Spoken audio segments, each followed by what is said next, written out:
Olha, a Petrobras anunciou que está reduzindo a produção diária de petróleo. Segundo o comunicado divulgado agora há pouco, o corte será de 200 mil barris. A Petrobras alega que o setor de petróleo passa pela pior crise nos últimos 100 anos e que precisará adotar outras ações para garantir a sustentabilidade da companhia. O cenário atual é de queda no preço dos combustíveis e forte redução da demanda com as medidas impostas diante da pandemia do coronavírus. Denise Campos e Toledo, esse cenário do petróleo antes da crise do coronavírus, na verdade quando o coronavírus chegou aqui ao Brasil, porque agora o noticiário é todo monopolizado por esse assunto, mas nós tivemos a crise envolvendo a Arábia Saudita e as bolsas despencando ainda mais naquela época, né, Denise?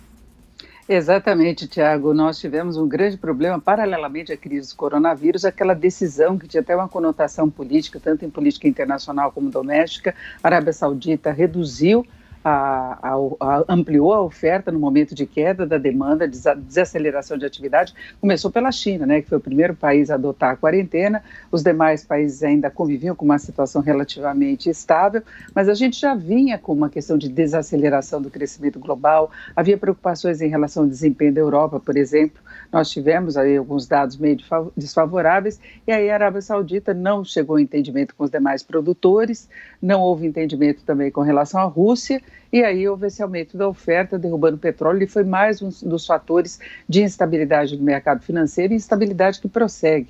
A gente vê o mercado hoje renovando já as mínimas históricas, os recordes negativos. Houve um fechamento de março dos piores da história, inclusive no mercado brasileiro. A bolsa aqui caiu quase 30%, nós tivemos uma disparada muito forte do dólar, que a gente tem acompanhado, e hoje a situação está se repetindo. O dólar aqui no Brasil já está perto dos R$ 5,25, uma alta de mais de 1%, as bolsas europeias com quedas aí na faixa dos 4%, por preocupações com relação ao cenário, o aumento do número de mortes e de contaminados, a Europa causando uma preocupação muito grande. Nos Estados Unidos, o próprio presidente Trump alertou para 2 semanas muito doloridas, já prevendo que o número de contagiados e de mortos pode crescer. Né, os Estados Unidos que intensificaram todas as medidas há pouco tempo, você tem um tempo até para que haja um controle efetivo. Então, o mercado financeiro começa o mês de abril com um tom muito negativo.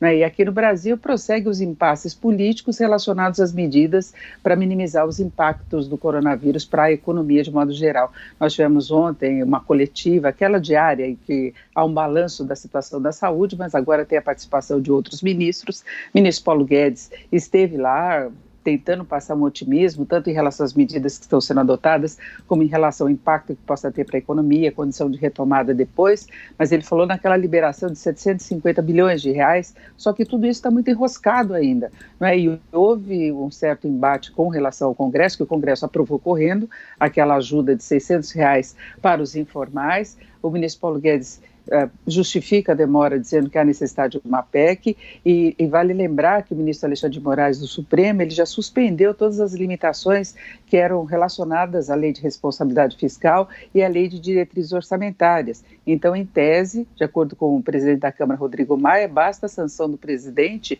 para a liberação desse dinheiro, que é fundamental hoje. Eles estão falando em liberar lá para o dia 14 de abril, pode ser muito demorado. Muita gente já não está recebendo, com as empresas interrompendo as atividades, tem acordos sendo formalizados para suspensão de jornadas e suspensão também de contratos de trabalho.